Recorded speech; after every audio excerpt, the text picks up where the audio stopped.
ഇന്ന് ഞാൻ പറയാൻ പോകുന്നത് ഒരു പഴഞ്ചൊല്ല് തന്നെയാണ്. അതായത് മാനത്തെ മഴയ്ക്കും പെറ്റമ്മയ്ക്കും കുറ്റൊഴിഞ്ഞിട്ട് നേരമില്ലാന്ന്. ഇതിൻ്റെ വാസ്തവം എന്താണെന്നറിയാമോ? ഇപ്പം നമ്മൾ നല്ല മഴയുള്ള സമയത്ത് 10 ദിവസം അടുപ്പിച്ച് മഴ പെയ്താൽ നമ്മൾ എന്താ പറയുക? എൻ്റെ ദൈവമേ എന്തുട്ടും മഴ പുറത്തിറങ്ങാൻ പറ്റണില്ല.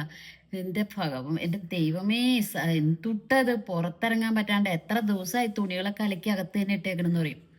ഇത് കഴിഞ്ഞിട്ട് 10 ദിവസം വെയിൽ വന്നിട്ടുണ്ടെങ്കിൽ നമ്മൾ പറയണത് എന്നിട്ടോ എൻ്റെ പൊന്നെ ദൈവമേ ഇത് എന്തുട്ടത് ഒടുക്കത്തെ വെയില് കിടക്കമരങ്ങില്ല എന്തൊന്നത് സഹിക്കാൻ പറ്റില്ല എൻ്റെ ദൈവമേ ഒരു മഴ പെയ്തെങ്കിൽ ഇത് രണ്ടും നമ്മൾ തന്നെ പറയും ശരിയല്ലേ.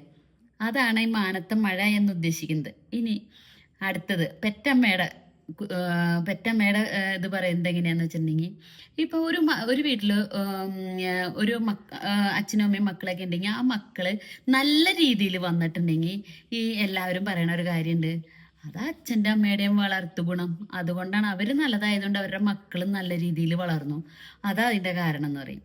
ഇനി ഈ മക്കള് എന്തെങ്കിലും പൊട്ടത്തരങ്ങളോ അല്ലെങ്കിൽ ഇത്തിരി മോശം കുട്ടികളോ ഒക്കെ ആയാൽ അപ്പ പറയണ വാക്ക് എന്തിട്ടാന്നറിയാമോ? ആ തള്ളയുടെ വളർത്തു ദോഷ, അവര് നല്ലതാണെങ്കിലേ മക്കള് നന്നാവുള്ളൂ. അത് പറയുമ്പോ ഈ അച്ഛൻ അവിടെ ഒരു സ്ഥാനമില്ല കേട്ടോ, അമ്മയ്ക്ക് മാത്രമാണ്. അതാണ് ഈ പെറ്റമ്മയ്ക്ക് കുറ്റൊഴിഞ്ഞിട്ട് നേരമില്ല എന്ന് പറയണത്. ഇതാണ് ഞാൻ ഉദ്ദേശിച്ചത്. ശരിയല്ല?